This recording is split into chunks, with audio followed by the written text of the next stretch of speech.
नमस्कार, आप देख रहे हैं टाइम्स ऑफ गाजीपुर। गुजरात के मोरबा स्थान में एक नदी पर केबल ब्रिज था जो कुछ ही दिन पहले 4 करोड़ की लागत से उस पुल का मरम्मत किया गया था और 4 दिन पहले ही इस पुल को उद्घाटन करके चालू किया गया था।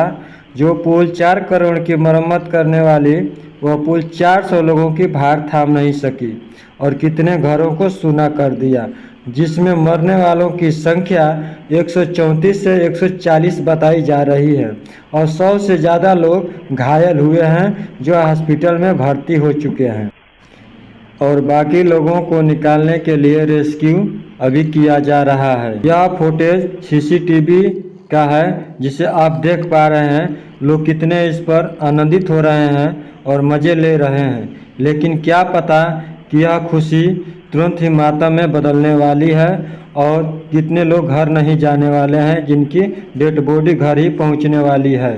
और देखिए, एक ऐसे पुल टूट जाता है और सभी लोग पानी में समा जाते हैं। इस ब्रिज की मरम्मत कराने वाली कंपनी करोड़ों रुपया खर्च करके किस तरह से मरम्मत कराई कि यह पुल 400 लोगों की भार सह न सकी। इस क्षमता से अधिक लोग इस पुल पर कैसे आ गए, यह कंपनी की जिम्मेवारी थी या प्रशासन की? ये लोग कहाँ थे? तमाम सवाल उत्पन्न होता है कि इस पुल की फिटनेस भी नहीं लिया गया था, कोई फिटनेस सर्टिफिकेट भी नहीं लिया गया था और बिना फिटनेस सर्टिफिकेट के ये पुल कैसे चालू कर दिया गया था, ये सरकार के नॉलेज में भी नहीं था। बिना फिटनेस सर्टिफिकेट को इस पुल को खोल देना खतरे से खाली नहीं था। यह जानते हुए भी इस कंपनी ने इस पुल को खोल करके और 100 से ज़्यादा लोगों की जान ले ली। इस हादसे पर सवाल पूछने के बजाय गोदी मीडिया ने इस गुजरात सरकार को बचाने में लगी हुई है और इस घटना को रफा दफा करने के चक्कर में लगी हुई है।